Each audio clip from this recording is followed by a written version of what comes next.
Hi, I'm Chris with the Craft Beer Connoisseurs, and before the episode begins, I just wanted to provide you with a little information on who we are and how you can stay updated on all of our content.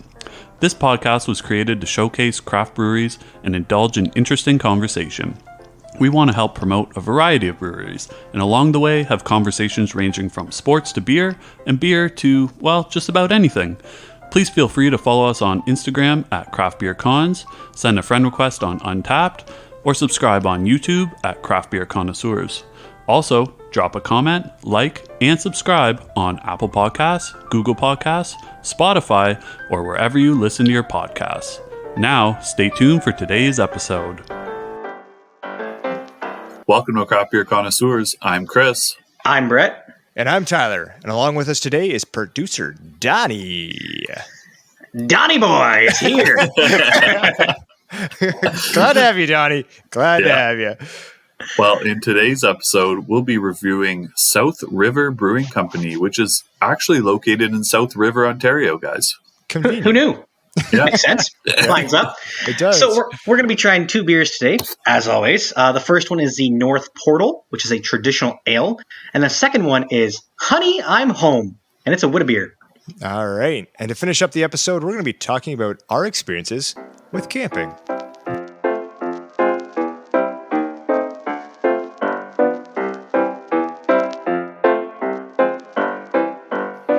All right, and we're back. So like we mentioned, we're talking about South River Brewing today. And like I said before, they're actually located in South River, Ontario. What a shock.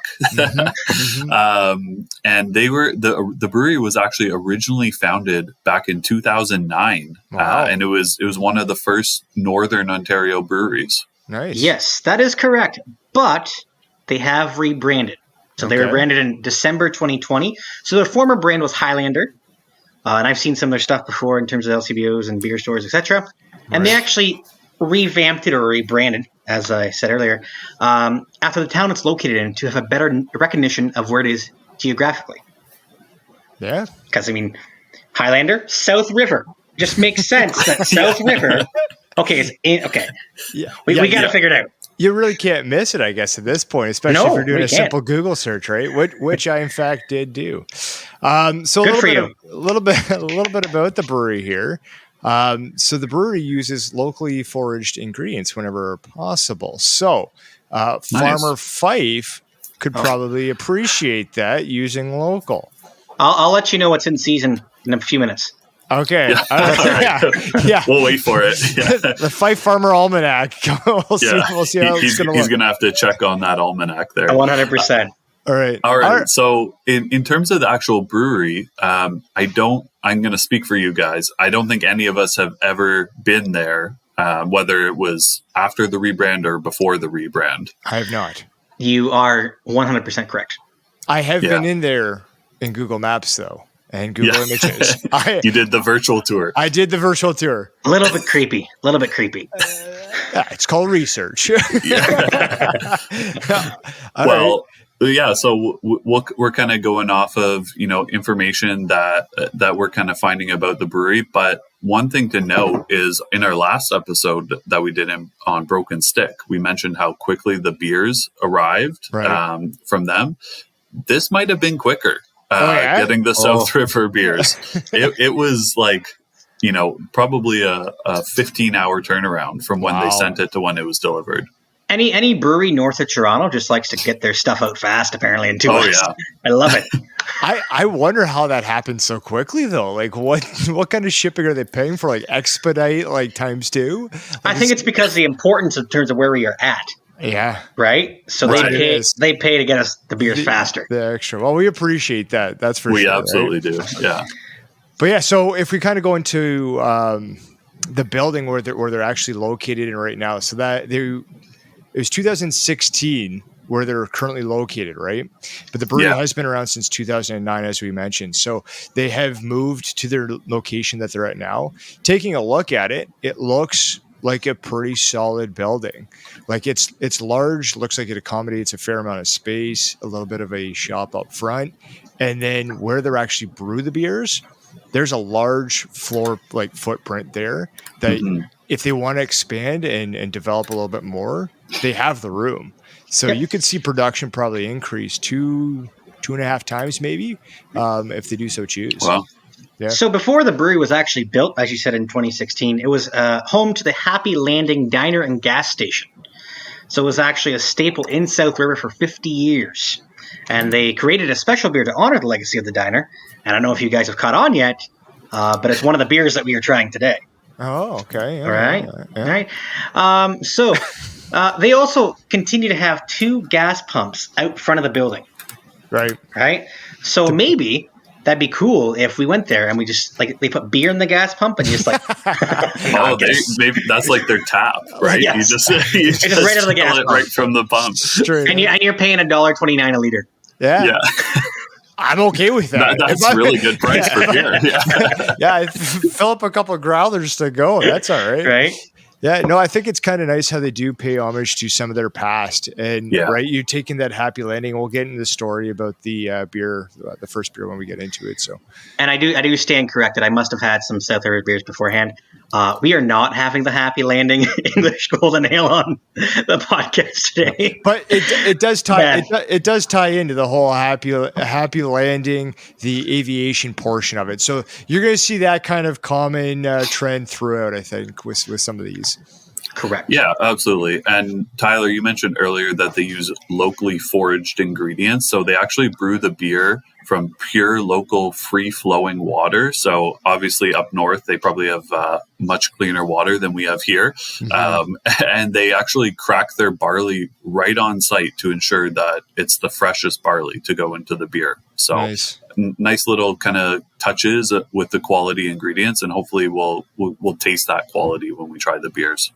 Yeah, I'm interested to kind of gain a little bit more knowledge on that process and getting the beer or the water straight from the free flowing streams or rivers or whatever they're pulling it from, to see how that kind of works. So I think if we make a tour up that way, we should probably investigate that a little bit. You get right in there. I will. Yeah, you get right in there. Look at it. Make sure it works. Well, I think just the technology that would be. I mean, think of having a brewery 200-300 years ago, right? Somebody'd have to walk down to the river, pull out some water, and make a brew. This way, there's modern technology. I think that'd be pretty cool. Some breweries just press a button now, for God's sakes, right? Yeah? Yeah. The whole thing's automated. Yeah, the whole thing's automated. Yeah. So that's pretty cool. That's pretty cool. So the one thing I will mention, and I don't know if you guys have listened to our last producer special in terms of East Coast versus West Coast IPAs, and I think it was me that stated that almost every brewery has an IPA as a core offering. Right. South River does not. Right. No, they don't. Apparently I'm wrong now because there's one brewery that does not have an IPA and we're doing them right now. You gave yourself a note. You gave yourself a note saying, almost every brewery. But maybe it's true. You're right. Maybe it's because the water flows from East Coast to West Coast and they don't know exactly what to call the IPA style. Maybe that's what it is. Maybe They're starting that new Central style. Central Coast, right? Or the North style. They're just drawing the water from the middle. That's all it is. Yeah. Although in reading some kind of news stories that were put out when they did rebrand, they did say that a lot of their loyal customers have been kind of demanding an IPA from them. So I wouldn't be surprised if we see something kind of in the near future. Yeah.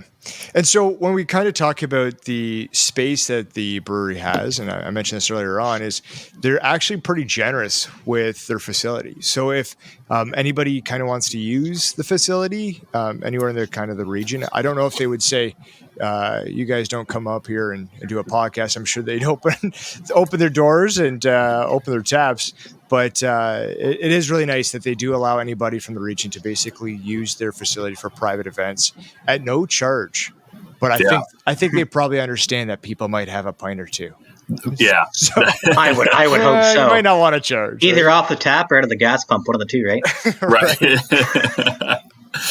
So, and since they've rebranded, not only do they have craft beer, but if you're not a huge craft beer drinker, they actually have a hard sparkling tea, which is called Tealicious. So, might be interesting to try some of those. I know producer Donny likes tea, so maybe he'd like that hard sparkling tea. Oh, Donny would be all over it. Yeah, sounds like a Donny thing for sure. Definitely sounds like a Donny thing. So going back to the delivery in terms of how quick we got our beers, In terms of what South River does, it's they ship, again, all around Ontario, a $7 flat rate. Or if you want to drink a lot of beers, go on. over $50 worth, perhaps, Go on. free right to your door. Nice. You don't literally have to leave your house to grab South River beers. Yeah. All right. That's good to know. Yep. So if anybody wants free delivery, $50 and up. And it will be there quick. Yeah. It should be. Yeah. It better be there quick. You might order one day, and the next day it might be on your doorstep, and bam, you are drinking it. And also, while you're drinking a South River beer, maybe you could look at their information that we're going to link on our social media pages as well. Yeah, very smooth, very smooth. So, like that. With that being said, let's try their first beer.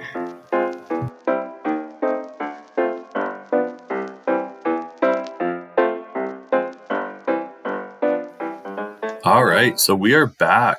And first of all, we wanted to give a big thanks to Jackie at South River for supplying the beers today. Thanks, Jackie. Thank you. Thank you, Jackie. Yeah, so like we mentioned, the first beer we're trying today is called North Portal, which is a traditional ale, and it has a 5.1% ABV, and the IBUs are unlisted. Would you say they're not on the radar? Oh, I would. I was just gonna say it looks like I've landed in a happy place here, right? No. That'll almost be a happy landing for you. Yeah, very much a happy landing.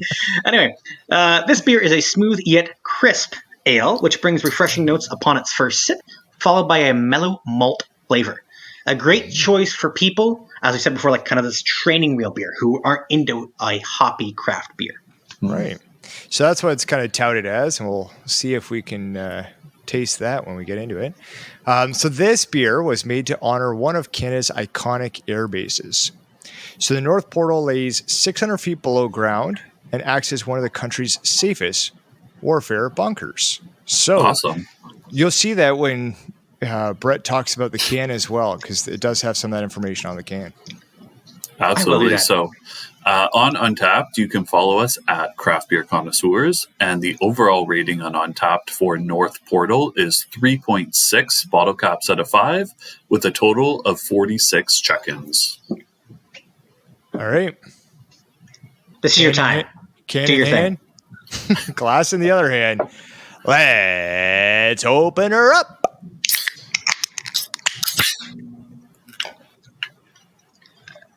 All right, so as we pour this beer out, we're actually drinking this traditional ale out of a pint glass, which is definitely a versatile glass for ales.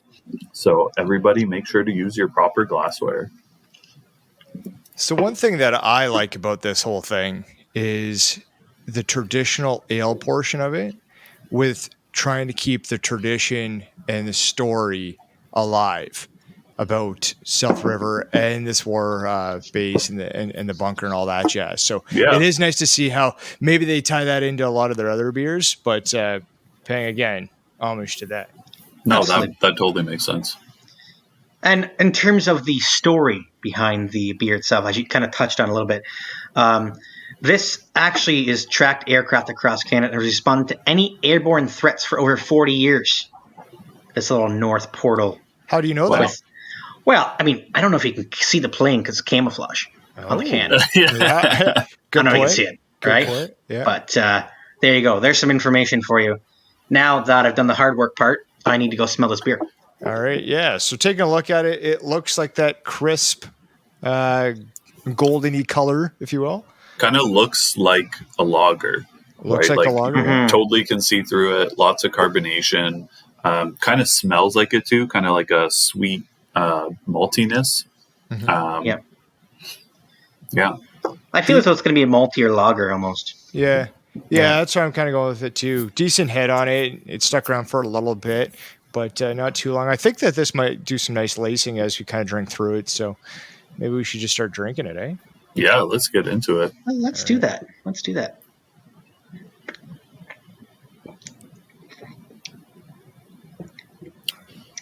Okay.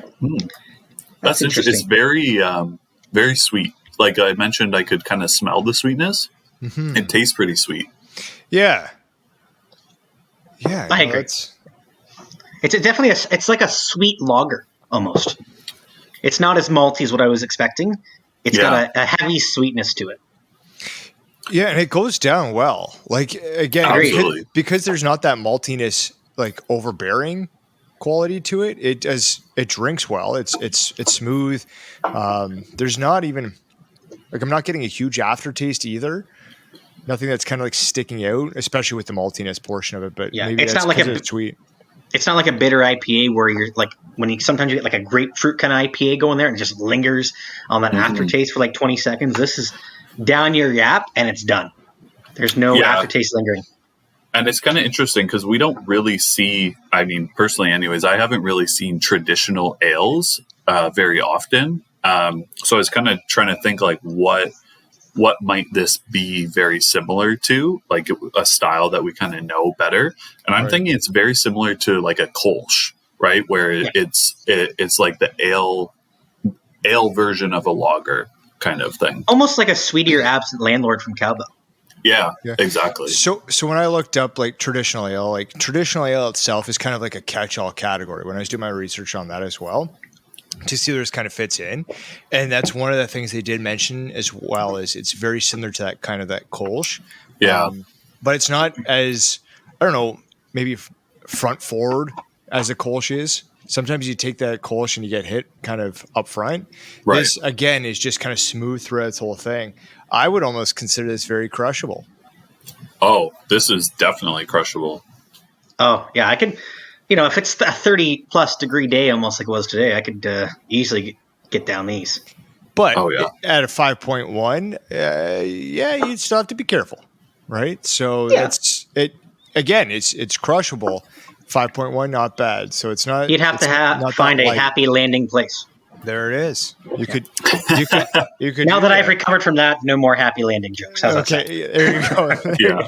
So why don't we talk about the top five flavor profiles on this beer from Untapped? So the first one is light. Totally, I think it's light. Yeah. Crisp is number 2. Malty is number 3, which we kind of talked about. It like. There's a little bit of maltiness, but not as much as kind of maybe we were expecting. Yeah, I agree. Number 4 is thin. I kind of get what people might be thinking, but I don't think it's thin. I think there's actually kind of like a pretty decent amount of flavor in this. I almost think it's almost thick. Like it's gonna, if you get into having more than one of these per night, like once you get to past that second, third, you may be like, oh, this is actually like. Get a little gut rot, get bloated a little bit, right? Yeah, I don't think I'd get that from this. I think the way that I interpret the thin is because there's not something that's overpowering the flavor profile. So that's why I think it is thin because it's an easy drinking, goes down smooth kind of beer. So that's how I'm interpreting it. Yeah. And the fifth and last one, which I don't get at all, is cereal, which is interesting. Yeah. I think you see that though. You see that with a lot of kind of just ales and traditional like lagers, right? And no, for sure. I'm just not kind of getting it in this personally. I could almost get like the biscuity, like that's been like a flavor profile in Untapped. I could see more that versus the cereal, but okay, yeah. I mean, I'll give you that. And the 41 people have done their research and opinion. They have their opinions, right? I would personally add somewhere in there sweetness, maybe as like number 2 or 3 even. It's again sweeter than I expected, kind of like myself. Anyway, speaking of sweet, we should probably look into some Untapped user thoughts. So, Chris, you would have the first one. Yeah, and the first one comes from Lawrence H. With the handle Crawdad41. On January 20th said, my son is stationed at North Bay and has told us about the underground complex. Thanks for commemorating a special piece of Canadian history. Great beer, too. So that's awesome. Nice, yeah. And Lawrence gave it a 4.25 out of 5. Okay. And I have the next one, and I'm glad you're going to be ready for this punny username. So this comes from Dylan G, and his punny username is Beauty and the Yeast 93. See what he did there? Anyway, commented on February 11th. Wow, this beer is delicious. almost like Tony the Tiger, if he was like saying that. And he gave it a 5 out of 5. So obviously he is a big fan of this beer. Wow. Big fan for sure. That's a big rating. All right, so I'll get ours kicked off, I believe. One thing I want to point out is I was wrong about the lacing. There is no lacing on this as I drink through it. So you were wrong on something? No way. I am. Duh. Better yet, he admitted it. Yeah, that's the first time that's happened. Ain't that the truth? Ain't that the truth? So for my rating, I'm going to give it a 4 out of 5. Nice. I was kind of wavering between 4 and 3.75. You son of a gun. I think you swayed me, so I'm going to go up to 4. You guys haven't swayed me, boys. I'm going to give this a 3.5. And producer Donny, because I have a strong connection to Donny, he is giving his rating of a 3.25. All right, so that gives our overall team score for Untapped is going to be 3.6875. So I believe we're going to take that up to 3.75. Yep, sounds good to me. So let's get on to beer number 2.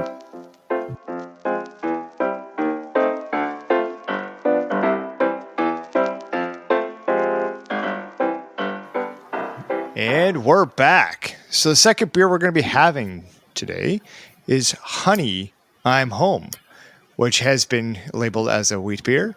The ABV of 5.5 and 14 IBUs. So they're listing the IBU on this one a little less inconspicuous. They are, yeah. Very interesting.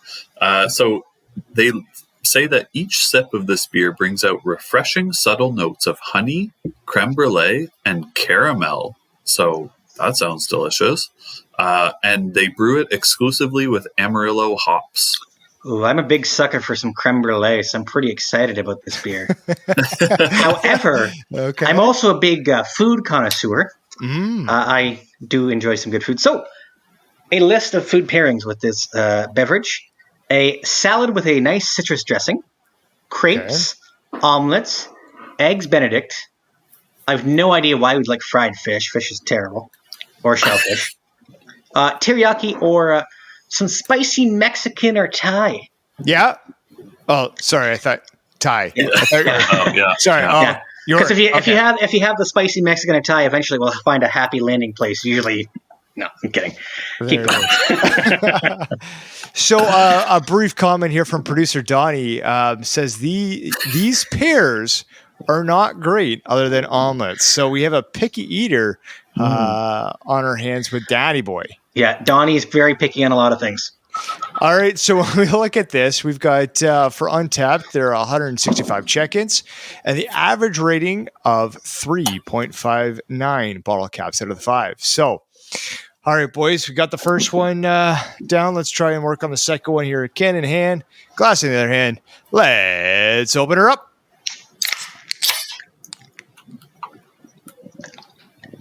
All right. Well, let's just let everyone know that we are drinking this witbier out of a Weizen glass. So make sure to use your proper glassware. Oh, that is a nice, very nice scent off the top there. Mm-hmm. I like nice that. And clear, too. Very clear. Lots of carbonation. Must be that fresh water they're getting. It does make a difference. Make a difference. All right. I'm just here taking a little snap of this. Yes, and a decent head retention there as well. But yeah, definitely very, very clear. Very golden in color, kind of like honey almost. Well, that would make a lot of sense. Amazing. Almost like it's like honey. I tied it. It's almost like I tied it in together. There it is. Yeah, see what I did there? You're welcome, right, Tyler. Let me get a sniff of this. That is nice. It is nice on the nose, and you do kind of get that the honey aroma off of it. Mm-hmm. Mm-hmm. Well, can I drink it yet or no? Can't drink it yet? Okay. You can if you want. You talked a bit about the head retention. Mine's now kind of subsided. Some good carbonation through it. You get a lot of the bubbles in this linear motion from the bottom to the top. So they're kind of a bubble train, if you will. But it looks good. Looks good. And before we get to sip the beer, let's talk about the can. Why not? Now, I have to think, in my personal opinion, that this is Shania Twain's favorite beer. Okay. Because of her song called Honey, I'm Home. Because on the can, it Are almost you looks sing like it? No, I am not. But it almost looks like a cartoon version of Shania Twain. With So I'm a getting very Lucille bit of Ball. a beehive. A little beehive in terms of the honey in the background. But yeah, a very attractive, because Shania Twain's not bad looking, can, if you will. I bet you we're not expecting ever to have a Shania Twain reference on the podcast. It wasn't on my bingo card, but Yeah, me neither. I see where you're going with it. As I said, it reminds me a little bit of Lucille Ball, but you probably don't know who that is, do you, Fife? I was not born in 1950 like Donny Boy over there. So. Oh, Donny Boy. Classic Donny Boy. Hey, it's our oldest producer. Yes, it is. Speaking of Donny Boy, he says that you mentioned the cans. He says these cans are really nice, and I agree with him that they did a really good job with the rebranding. The logo is really nice. Donny does like nice cans. What can I say? Yeah. All right. Shall we get into her? Yes, we should. Let's do it.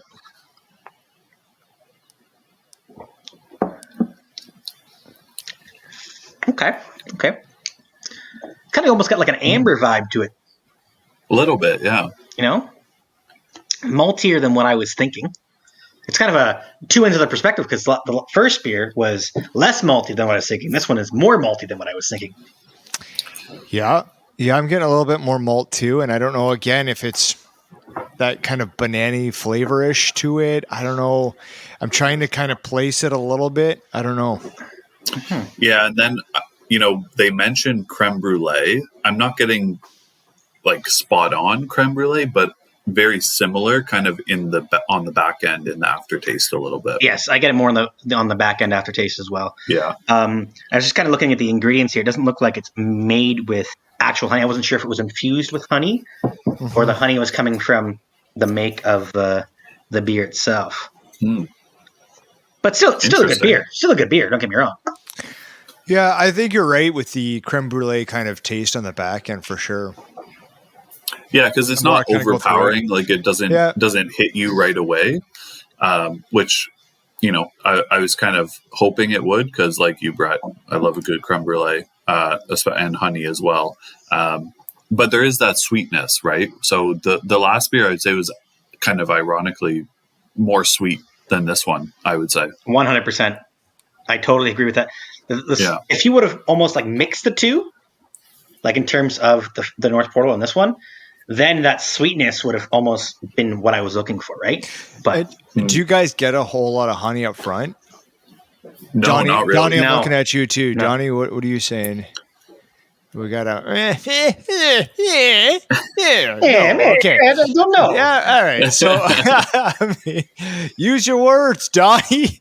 Even if you type them, use your words. So no, there's not a whole lot of honey, and I don't feel like there's a whole lot of honey either. And I was kind of worried about maybe this, if the honey was going to be more overpowering, if it was going to taste more like a baklava, if you will, instead of maybe going that creme brulee route. But now that there's not a whole lot of honey, it does kind of still keep that creme brulee kind of. I also did not have baklava on my bingo card. So if you had Shania Twain and baklava, please DM us. Oh my goodness! All right. In terms of the top 5 flavor profiles of this beer, not baklava or Shania Twain, number one is honey. I'm not getting a whole lot of honey. I think we just went over that. So nobody's getting honey out of this one. Honey. 2, smooth.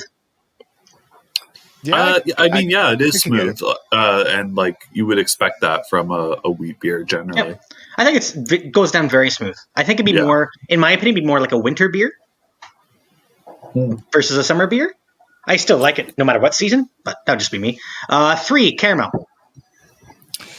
I don't know if that's kind of getting confused with that maltiness, maybe. I was just going to say, I think that's any sort of caramel flavor is coming from the malts. I would say. I think it's going to be caramel malts for sure. Number 4, soft. How do you answer Yeah, that I'm one? not even sure what that means. I would say is it it's equivalent not soft. to? Is it equivalent to thin? Like is soft and thin very similar in this aspect? We're gonna have to ask Untapped about this in terms of how they distinct their I think favorite profiles. they need to refine their flavors profiles. Yeah, absolutely. And number 5, wheat. Wheat. Wheat. Reminds me of the old Stone Picker episode. Yes. Wheat. Yeah. Wheat. No, that's corn. Emphasis on the WH, like Will Wheaton from Family Guy. Family Guy. Yeah, I mean, it is a wheat beer, so I get it. But to note, Producer Donny says, there's a bit of an aftertaste. Now, Donny does enjoy a good wheat beer. Mm-hmm. And states that he's not really getting the typical wheat flavoring. So doesn't know if that's because of the honey, but we all said that there wasn't a whole lot of honey. So it might just be a confusing kind of flavor profile for Donny as well. But does agree, it is more malty. And then kind of maybe not directly forcing it into the amber category, but it might sway more to an amber-ish kind of flavor profile than more of a wheat beer. If I'm getting that correctly, I think I've got that. That's good. Yeah, got the thumbs up. I think you did a great interpretation of what Donnie's saying. There, Thank you. Tyler. Yeah. That's a whole lot of hand gestures. Yeah, there it is. It's almost like he's trying to make a deal. Anyway, in terms of deals, let's go to Untapped in terms of their thoughts. So, Chris, you have the first thought from an Untapped user. Yeah, so the first user's name is ABC. 1, 2, 3. Yeah, very find good. out what it means to me. And ABC's handle is this is AB, not ABC, just AB. So on January 17th, they said multi-poo, but not in an overwhelming or gross way. I generally like the flavored beers to some degree. Would prob drink this again. And ABC gave it a 3.25 out of 5. Multi-poo. But would still have it again. Yeah. Again, right. Bingo card. Probably wouldn't have that on. Yeah, multi-poo. Under the multi-poo. Multi-poo. All right, I got the next one, Yvonne. The handle is Ms. Adventures, Ms_Adventures. I apologize. On September 15th, commented, finally getting to relax after a day of all the errands, all in caps. Goodness, this one is yummy. Distinct honey, not too sweet. My favorite from Highlander so far. So again, we see the pre-rebranding Highlander name coming out here. I assume that the recipe is the same, if not similar. But yeah, they gave it a 3.5 out of 5. Interesting. So I'll get us started with our ratings. I was looking for quite a bit more honey in this beer than I was getting. So I think I'm going to give it a 3.25 out of 5. Yeah, it seems like the honey was supposed to come home, but kind of got lost and took an adventure before it got here. So I'm going to give it a 3.5. All right. So for myself, I'm going to give it a 3.25. Whoa. Yeah. And producer Donny is coming in with a 2.75. Donny don't like too much. So as Donny runs those numbers here, just going to wait on Donny here. Wait on Donny. we always do.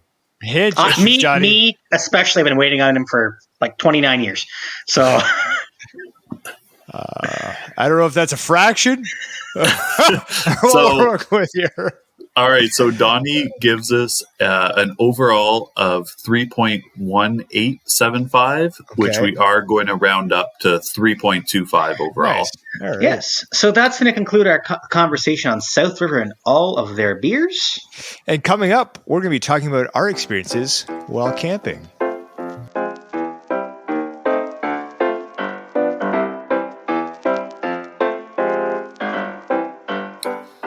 All right, and we're back. So we figured since South River is close to the famous and huge Algonquin Park, we should talk about camping because that's what you do in Algonquin Park, among many things. So, Yes, you do.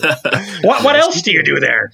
Yeah, well, you Chris. could go fishing, canoeing, kayaking. Okay. Oh, So thank you. I'll throw it to you guys first. Catching it. How do you guys feel about camping? Do you camp? Do you like it? Do you hate it? What's camping? Okay. No, in all seriousness, I've probably camped, let's say, 4 times in my entire life. One was the second year of college when I was on a trip at Pinehurst, which is just past Gravenhurst, for a rec tour, and the other 3 times were music in the fields. So Which me is a country music festival. yes. So me and Tyler, 3 of my 4 times, I have camped with Tyler. Yes. Which is not enjoyable. I'm just kidding. Is that why you didn't like it, Brett? We had a good time. You know what? It was a good time. Do I remember a lot of it? Absolutely not. We had a good time. It was fun. It was fun. So for myself, I love camping. My grandparents had a trailer up at Salo Beach. Now we're not talking like roughing it, but just going out, and I spent many summers up at Salo Beach. We rented a trailer as well. We rented a cottage up that way. I've been tenting and the whole gambit. So I personally enjoy it. It's one of the few things that I feel like I need to do more of. I just don't make the time for it because of work and everything else. But if I can make the time for it, it is a good stress reliever. So that's my end. So Chris, what about you? And then maybe you could touch on Producer Donny as well. Yeah, for sure. So I definitely like to camp, kind of the same as you. When I was a kid, my grandparents had a trailer on Long Point, which is just on Lake Erie. Love Long Point. Yeah, so we used to go there all the time. And then kind of as I grew up, became an adult, my wife and I have gone camping quite a bit, and we definitely go the roughing it route. So we do tent camping, Why have we not camped together? I don't know, but we're going to for sure. Yeah. Plans have been made. Go ahead. Sorry. I'm just.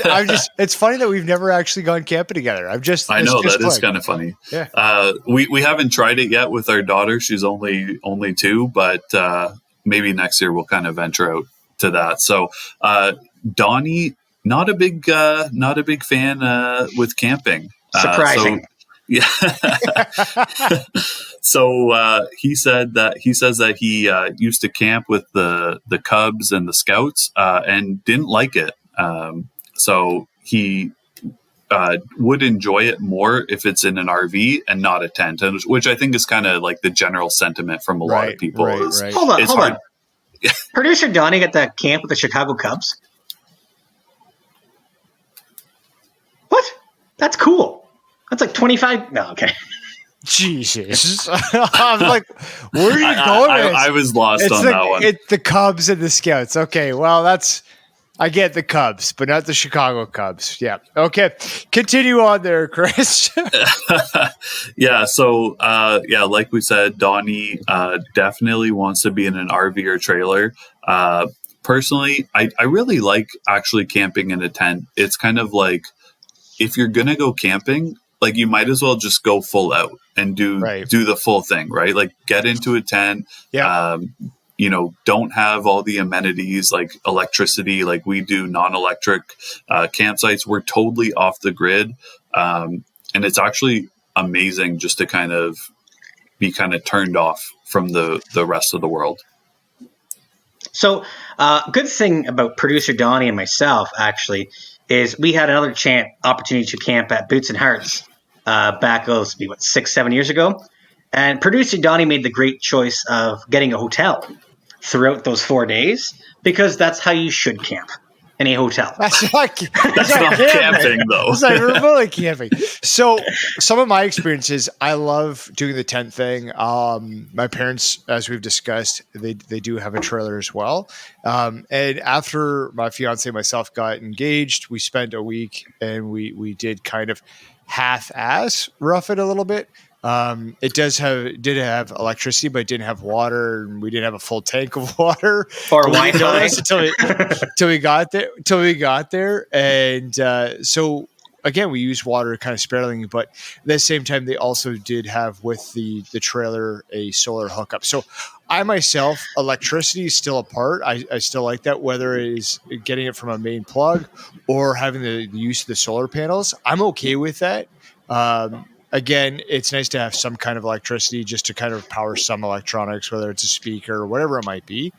But I'm down for completely roughing it as well. Yeah. So in terms of traditions when we're camping, a lot of people have kind of maybe something that they want to do specifically when they're camping. I think number one, you got to have a campfire every night.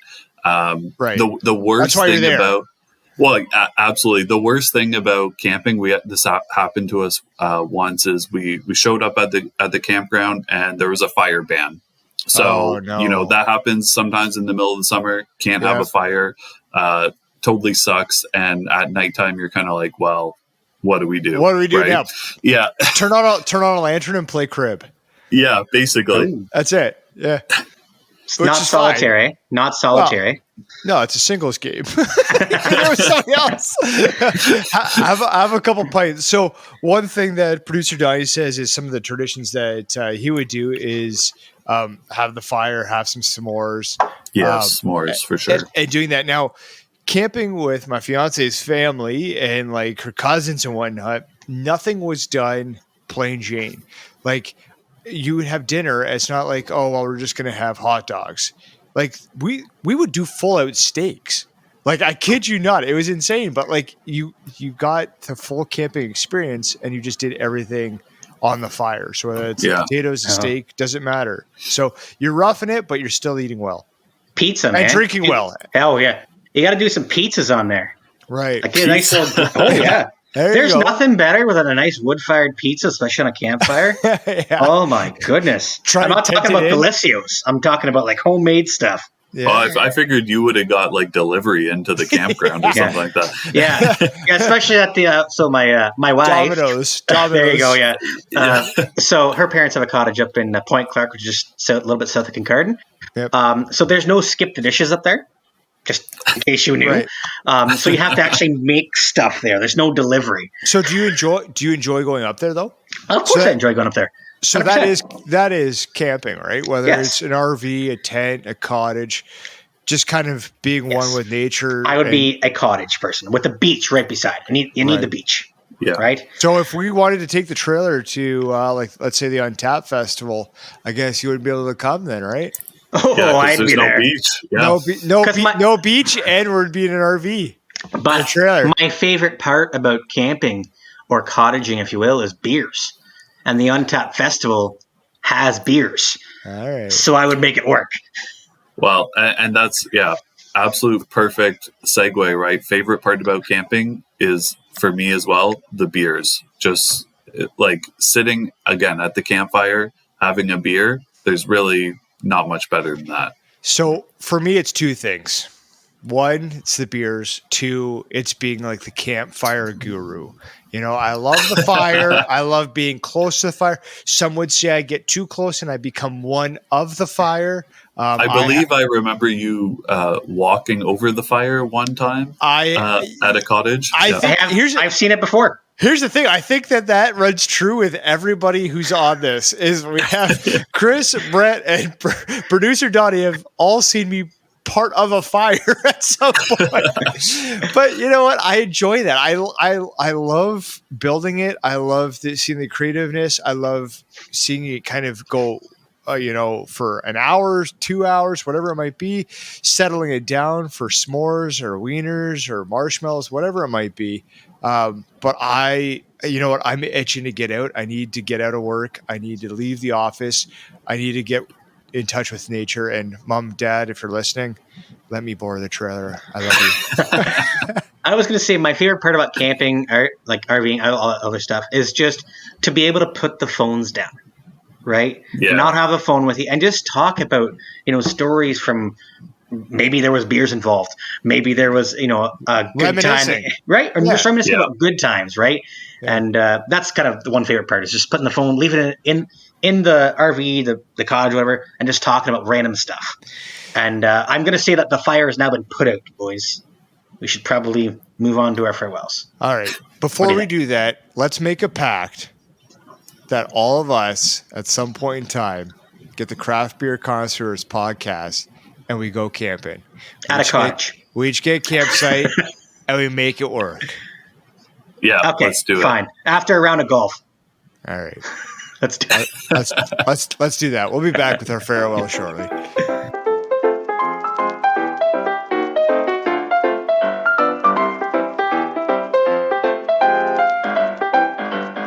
And we're going to be back here. This campfire is going beautifully. It's going to be it for today's episode.